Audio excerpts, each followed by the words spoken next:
The wait for the finale of the amazing digital circus was one of the most peculiar ones in the animation industry. The anticipation for the ending not only brought us thousands of theories about the conclusion, but pirates also managed to get hold of the theatrical version, leaking it weeks before its premiere. This unleashed endless leaks, spoiling it for many fans who stumbled upon them on social media without warning. It created a drama where even Gooseworks, the creator of the show, was criticized for downplaying it and waiting until the premiere. But were all the leaks actually real? We came across some that claimed other characters who didn't even appear would take center stage, like Abel, Bubble, and even flashbacks of Kinger. Now that we know what happened in the series finale, it's time to review those viral posts and see if they truly justified all the drama created around them.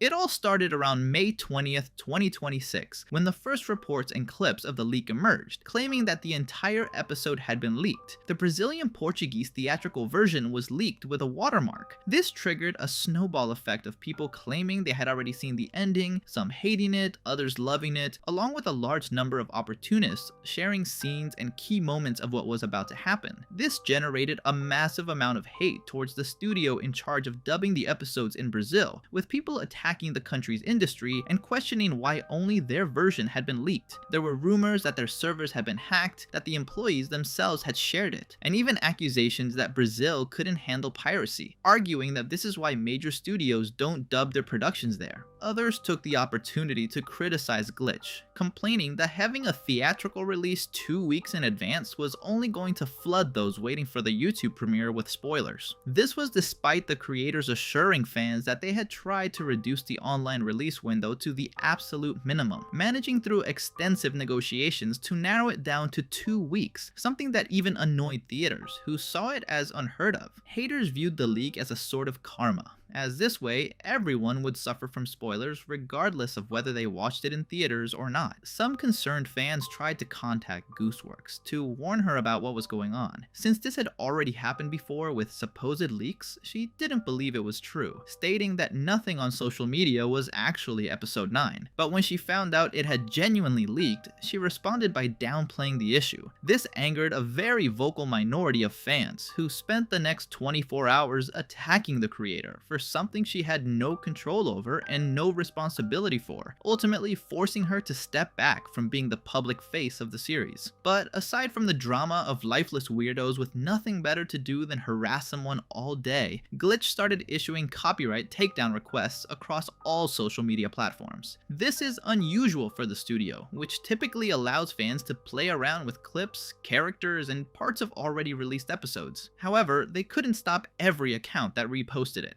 and TikTok was flooded with posts showing the full episode. Officially, Glitch said nothing about the leak, and simply kept quiet about the theatrical premiere until a few days before it took place. This created a very peculiar phenomenon. Many leaks were real, spoiling the main plot and anticipating key moments, but many others were pure fabrications taking advantage of the hype. Perhaps it was to troll people, to add more mystery so there wouldn't just be one set of leaks, or maybe just to jump on the bandwagon and farm views. Thus, we got several weeks of...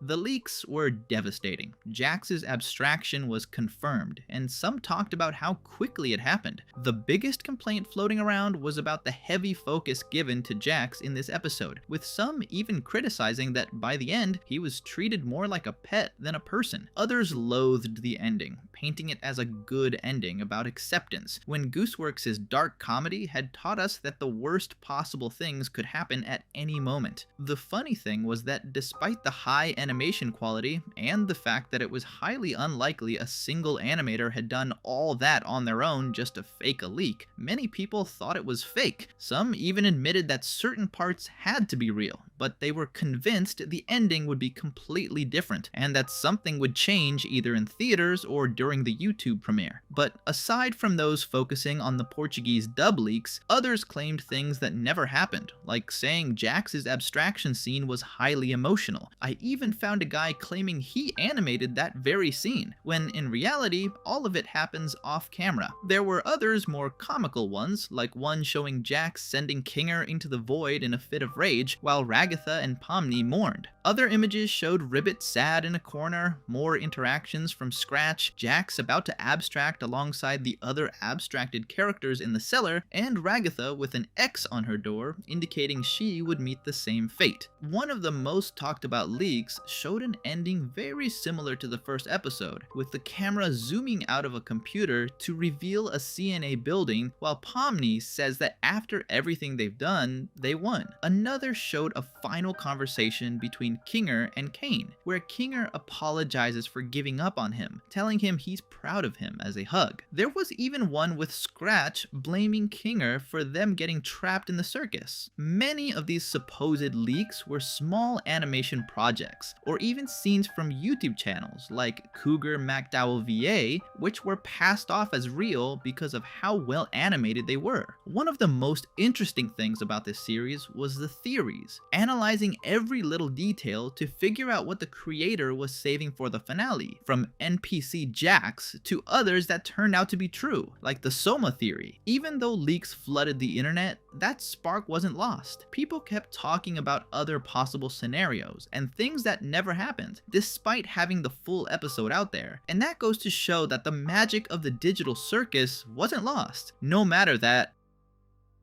I understand that staying off social media for weeks just to avoid having the finale of a beloved series you followed since day one ruined for you is difficult. Some made that choice and managed to reach the YouTube premiere without getting spoiled. Others were less lucky and stumbled upon the full movie while scrolling, or watched summaries of what happened on YouTube channels discussing the whole ordeal. When I found out the movie had leaked and everyone was talking about it, my first thought wasn't that my experience was ruined, but rather I thought of the massive team of creators who brought the series to life. Years of hard work preparing a grand finale had been diluted simply because someone thought it'd be fine to share an episode that was going to be completely free for any viewer in less than a month. But despite everything, the theaters were packed. On premiere day, Digital Circus fans gathered at the movies, dressing up as their favorite characters and turning it into an unforgettable event. In just a couple of weeks, they grossed much more than Hollywood movies, even considering that many attendees knew about the leaks weeks in advance. In the end, the theatrical version and the one we got on YouTube didn't change anything about episode 9. The movie leak was exactly the same as the final product. Many liked it,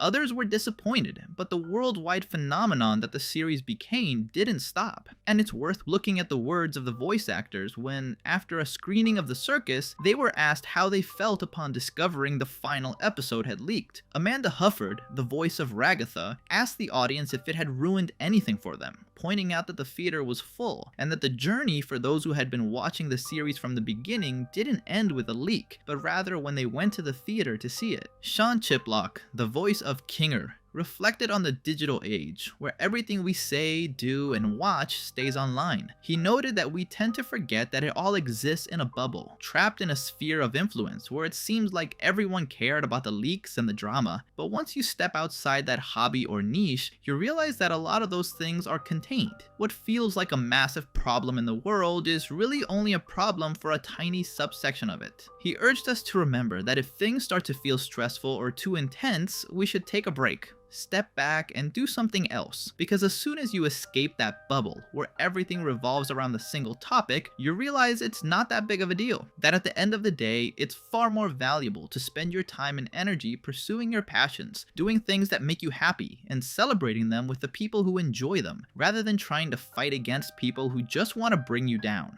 Marissa Lenti, the voice of Gangle, said the turnout was encouraging, even though they were upset when the leak happened. Seeing that people didn't stop going to the theaters and seeing pictures shared from all over the world of sold-out cinemas packed with people made everything better. Lizzie Freeman, the voice of Pomni, was thrilled that they grossed more in their opening week than the Mandalorian movie. Despite everything, everyone was okay. All four actors emphasized that even though some people already knew the ending, fans still showed up to share that moment together, staying all the way through the end credits. In the end, the leaks were real, and this isn't exclusive to the digital circus, nor glitch, nor the fact that they did a worldwide theatrical release. Multi-million-dollar Hollywood productions suffer the exact same fate, from Amphibia and the Owl House to the Avatar: The Last Airbender movie that hasn't even officially premiered yet. The leaks weren't a punishment for hitting theaters. They probably wouldn't have happened if they had stuck to YouTube premieres, but piracy existed long before the series